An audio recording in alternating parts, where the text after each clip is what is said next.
నమస్కారం గురుగారు. నమస్కారం అమ్మా, శుభం వ్యాధు. గురుగారు, పూజలు చేయాలంటే ఖచ్చితంగా మనం కొన్ని నియమాలు పాటించాలని చెప్తూ ఉంటారు. అయితే చాలామంది మాంసాహారం తీసుకోకుండా ఉండలేరు. మామూలుగా నాన్ వెజ్ తినే అలవాటు ఉన్న వాళ్ళు చేసే పూజలకి సంబంధించిన ఫలితం వాళ్ళకు వర్తిస్తుందా లేదా? వర్తిస్తున్నాం, అదేం కాదు. ఎందుకంటే ఇప్పుడు మన లోకంలోని నాన్ వెజ్ తినేవాళ్ళు, మాంసాహారం తినేవాళ్ళు ఉన్నారు, శాకాహారులు ఉన్నారు. సో అందరూ పూజలు చేస్తారు, అందరూ గుడికి వెళ్తున్నారు. ఇప్పుడు మేము ఉన్నాం అనుకోండి, మాకు మాంసం పేరు స్పెల్లింగే తెలియదు. నిజం చెప్పాలంటే ఎలా రాయాలో కూడా తెలియదు. అంటే ఐఎమ్ జస్ట్ కిడింగ్. మేము దాని జోలికి వెళ్ళాం, గుడ్డు కూడా ముట్టుకోము. అది మన ఆచారం, మా ఆచారం అంతే. నాయన మేము ఇలాగ ఉండాలి, మీది అలాగ ఉండకపోవచ్చు. అంటే వేరే రకాల ఆచారాలు ఉండొచ్చు వాళ్ళవి. ఆచారంలో భాగంగా ఆహార నియమాలు అనేది ఉంటుంటాయి. కొన్ని ఆహార నియమాల్లో వాళ్ళు తినడం తప్పు లేదు. ఇప్పుడు ఉంది, పూర్వకాలంలోని చేపలు పెట్టేవారు. ఏం చేసేవాడు, అడవిలోకి నదిలోకి వెళ్ళేవాడు, గంటల తరబడి అక్కడ కూర్చునేవాడు. కూర్చున్న తర్వాత వాడికి ఆకలేసేది. ఆకలేసి ఏం చేస్తాడు, వాడు ఇంటికి వచ్చి పప్పను తింటాడా? లేదు, తినడం గ్లాస్ కదా. అయ్యో 4 చేపలు పడితే అవి 2-4 తీసి అక్కడికక్కడ వేడి చేసుకుని తింటాడు, తప్పదు. సో అక్కడ శరీర ధర్మాన్ని పాటించాలి, లేకపోతే వాడు బతకలేడు. సో వాడు అలా పాటించేవాడు. అలా అడవిలో బతుకుతున్న కొంతమంది ఉన్నారు. అప్పుడున్న పరిస్థితుల్లో అక్కడ ఏ ఆహారం దొరకనప్పుడు అక్కడ ఈ రకంగా తీసుకోవడం నాన్ వెజ్ అనేది ఉండేది. ఇవన్నీ ఏంటంటే మాంసాహారం అనేది అప్పట్లో మనకు మొదటి నుండి ఆ రకమైన ఒక విభాగం ఉంది. శాకాహారి అనేది ఒక ఉంది ఆల్రెడీ. ఎవరి యొక్క స్థితిగతులు బట్టి వాళ్ళ యొక్క ఆచారాల ప్రకారం అది తీసుకోవడం జరుగుతుంది. సో అలా తీసుకున్న వాళ్ళు కూడా నెక్స్ట్ డే మార్నింగ్ లేస్తారు, తలస్నానం చేసుకుని. ఇప్పుడు చాలామంది అవేర్నెస్ ఆఫ్ ది పూజాస్ అందరికీ తెలిసిపోతున్నాయి. అన్ని వర్ణాల వాళ్ళకి తెలుస్తున్నాయి, అన్ని కులాల వాళ్ళకి తెలిసిపోతున్నాయి ఎలా చేసుకోవాలని. అన్ని యూట్యూబ్లో వచ్చేస్తున్నాయి కదా, సోషల్ మీడియాలోని. లేకపోతే నేర్పుతున్నారు చాలామంది. అంచేతంటే ఉదయం లేస్తారు, మన 5 గంటలు వేయాలి నియమిస్తారు, తలస్నానం చేసి రాత్రి నాన్ వెజ్ తినాం కాబట్టి ఉదయం లేచి తలస్నానం చేసుకోవాలి, చేసుకుని చక్కగా దీపారాధన పూజ చేసుకోవాలి. ఈ పూజ చేసుకోవాలి అనే భావన అందరిలో వచ్చేసింది. అయితే ఈ పూజ చేసుకోవాలనే భావనలో కొంచెం ఎక్కువ ట్రాన్స్లోకి వెళ్ళగలిగితే అప్పుడు ఆ వ్యక్తిలో ఒక పరివర్తన వస్తుంది. ఆ పరివర్తనలో భాగంగా మాంసాహారం వదిలేస్తాడు. అది ఆ ట్రాన్స్లోకి వెళ్ళి వదిలేయాలి తప్ప, నా అర్థం మీకు అర్థమైంది కదా. మాంసాహారం చేసేవాడు చేయొచ్చా అంటే, మాంసాహారం తినేవాడు చేస్తేనే పరివర్తన వస్తుంది.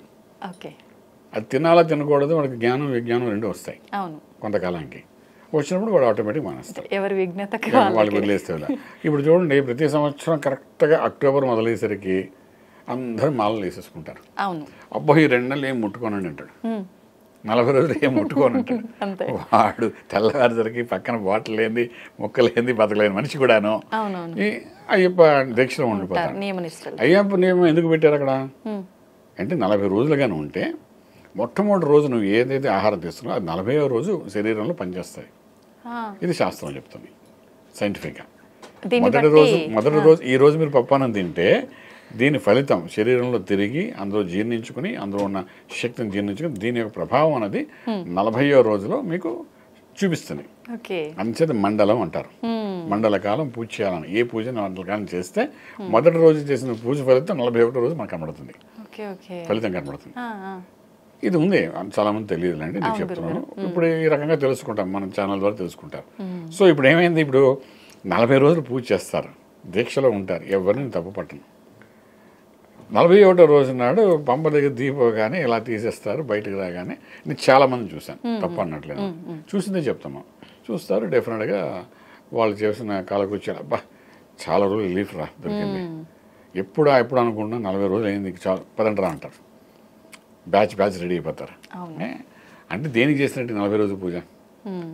అంచేత నాన్ వెజ్ తినడం గురించి మీరు మాట్లాడుతున్నారు కాబట్టి, నాన్ వెజ్ తింటూ ఎవరైతే మంత్రసాధన చేస్తుంటాడో ఒక స్టేజ్ రాగానే అది మనం తినకూడదు, అది మన శరీరానికి సంబంధించింది కాదు, మన మనసు సంబంధించింది కాదు, మన ఆలోచనకు సంబంధించి కాదు, మనం చేసే వెళ్తున్న మార్గానికి సంబంధించి కాదు అనే ఒక భావన వాడికి వచ్చి వాడు మానేస్తాడు.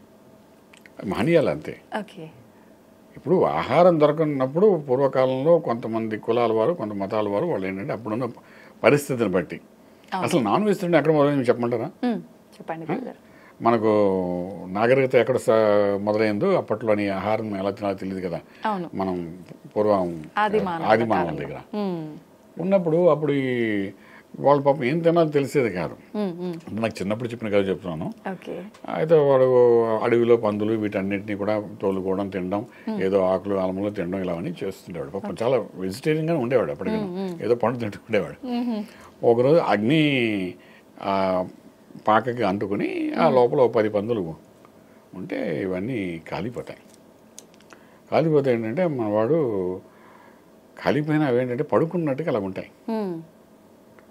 చూసి ఏం చేస్తాడంటే మనవాడు పిల్లాడు ఆదిమానవుల సమయంలో అదేంటి ఇలాగ ఉన్నాయని చెప్పి తెలియదు కదా వాళ్ళకి. ఇప్పుడైతే మన టెక్నాలజీ ఉన్నప్పుడు అలా చేయి పెట్టి పట్టుకుంటే ఆ చేయి లోపలికి వెళ్ళిపోతుంది.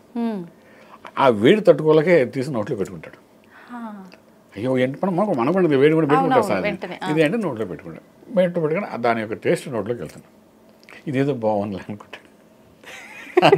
ఆది మానవుడు అలా మొదలెట్టాడు రా అని మా చిన్నప్పుడు స్కూల్లో చెప్పేవారు ఈ మాట.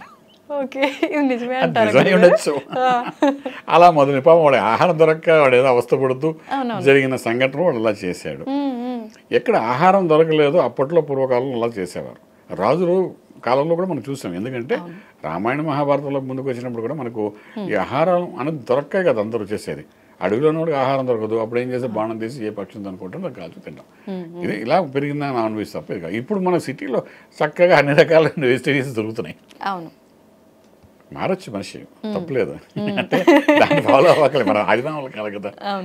సో ఇప్పుడు కూడా ఏంటంటే మా తాతల దగ్గర ఉంది అని అంటారు.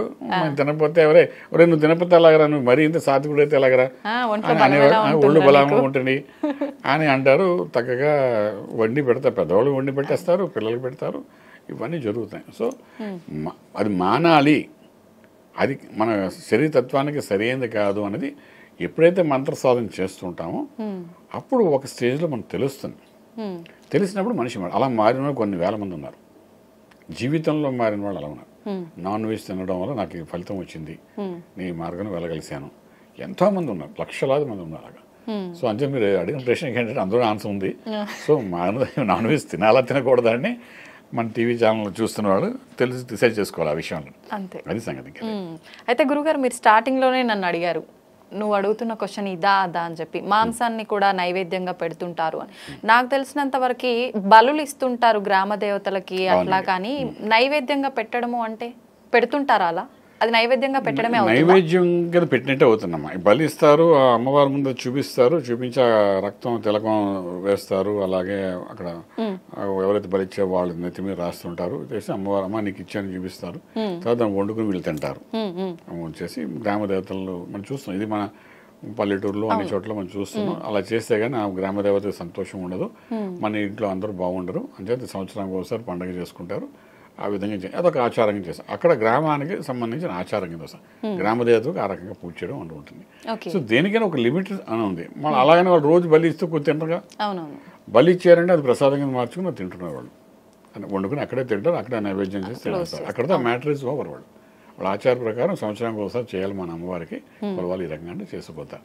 కొన్ని చోట్ల ఈ బలి లేకుండా కూష్మాండ బలి ఇస్తుంటారు.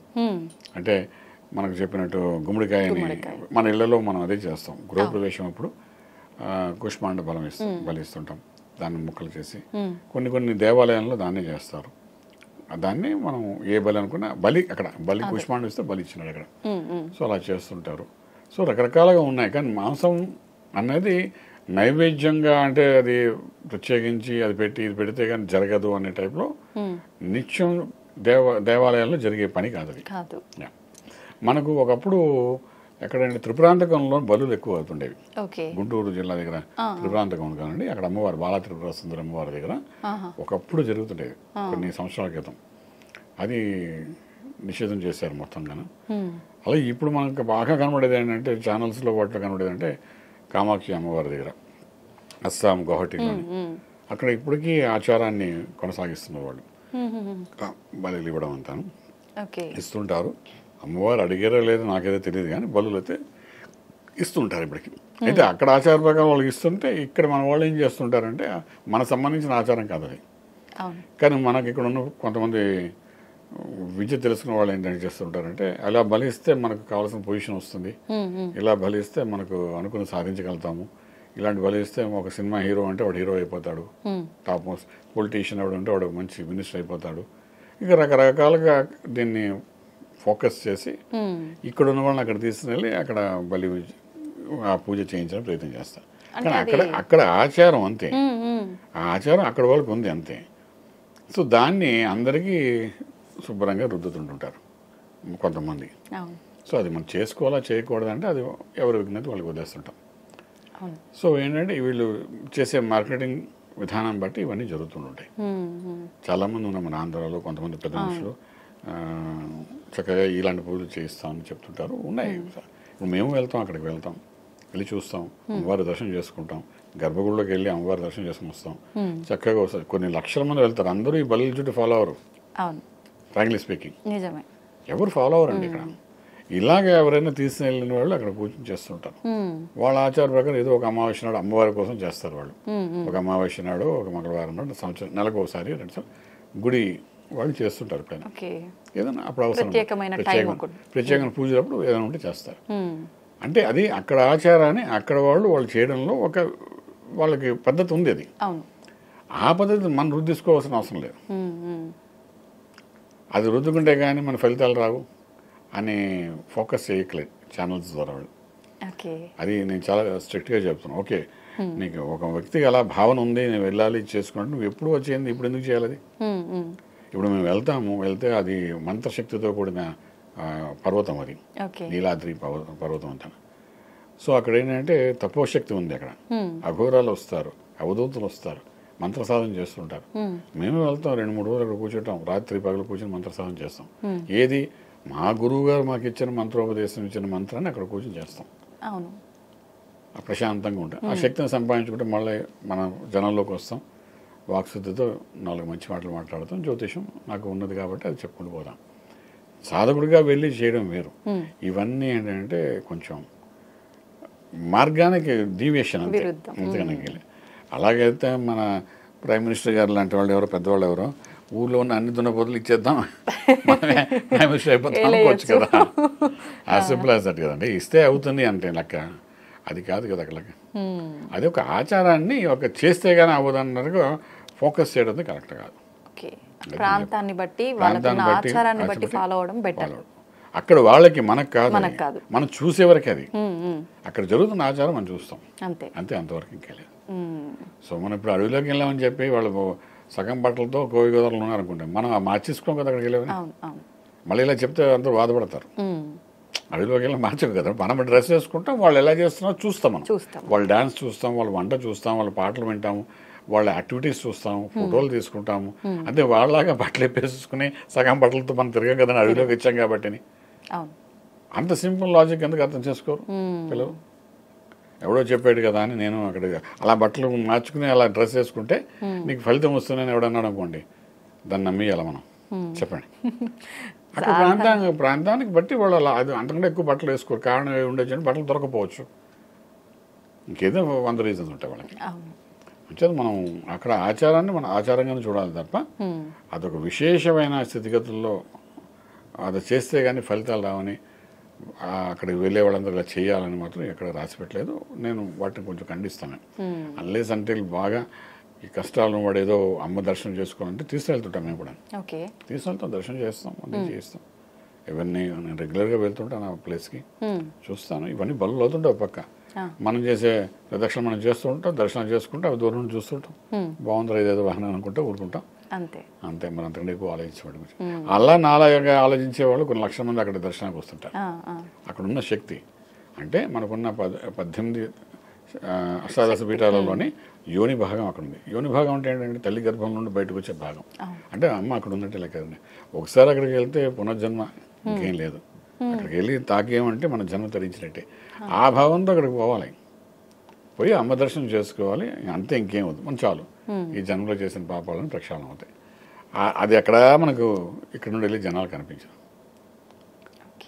అది ఇంపార్టెంట్. అక్కడ ఆ గర్భం లోపలికి వెళ్ళాలి, లోపల 20 అడుగుల కింద ఉంటుంది అమ్మవారు.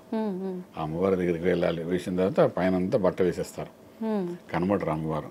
ఎందుకంటే రహస్యమైన స్థితి కదా. మనకి వెళ్ళి నమస్కారం చేసుకునైనా తీర్థం తీసుకుంటారు. ఆ తీర్థం మనం తీసుకుంటాం, చాలా బ్లెస్డ్. అమ్మ మీద ఉన్న బట్ట మనకి ఇస్తారు వాడింది. అది పవిత్రంగా మనం దాచుకోవాలి. అదృష్టం అంటారు, దొరికితే అదృష్టం అంటారు. అది మనం తెచ్చి పెట్టుకుంటాం. అది అది సరిపోయింది. అది దొరికితే చాలు మన జీవితం ధన్యమైనట్టే. ఈ మిగిలిన కథ అంటారా చుట్టుపక్కల ఉన్నాయి, ఎక్కడైనా ఉన్నాయి కదండి, స్టోరీస్ ఉంటూనే ఉంటాయి. ఎక్కడ తిరుపతిలో వెళ్ళండి, ఎక్కడికి వెళ్ళండి, మన వాళ్ళు రూల్స్ మార్చేస్తుంటారు కదా, అసలు లోపల రూల్ ఒకటి బయట రూల్ ఉంటుంది.